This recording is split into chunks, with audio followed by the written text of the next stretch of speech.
উচ্চতৰ মাধ্যমিকৰ চূড়ান্ত পৰীক্ষাৰ দিন ঘোষণা কৰিছে। যিসকল ছাত্ৰ ছাত্ৰীয়ে 2021 চনত এইচএছ ফাইনেল পৰীক্ষা দিব সেইসকল ছাত্ৰ ছাত্ৰীৰ বাবে 2021 চনৰ জানুৱাৰী মাহৰ 1 তাৰিখে নতুন আপডেট আহিছে।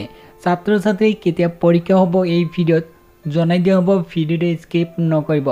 যিসকল ছাত্ৰ ছাত্ৰী সায়েন্স কমাৰ্চ বা আৰ্টছত পঢ়ি আছে সেইসকল ছাত্ৰ ছাত্ৰী 2021 চনৰ পৰীক্ষা কেতিয়া হ'ব এতিয়াই জনাই দিয়া হ'ব।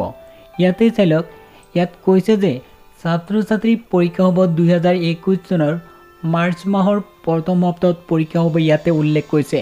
ইয়াতে চাই লওক, মাৰ্চৰ প্ৰথম সপ্তাহত উচ্চতৰ মাধ্যমিকৰ চূড়ান্ত পৰীক্ষা ইয়াতে উল্লেখ কৰিছে। লগতে ছাত্ৰ ছাত্ৰী 30% কমাই দিছে সিলেবাস। আগতে 100% হৈছিল, কিন্তু 2021 চনত 30% কমাই দিছে সিলেবাস। এইটো নতুন আপডেট আহিছে আৰু যদি কিবা নতুন আপডেট আহে অতি সোনকালে ভিডিঅ'ৰ জৰিয়তে জনাই দিয়া হ'ব। যদি ভিডিঅ'টো ভাল লাগিছে লাইক কৰিব, শ্বেয়াৰ কৰিব।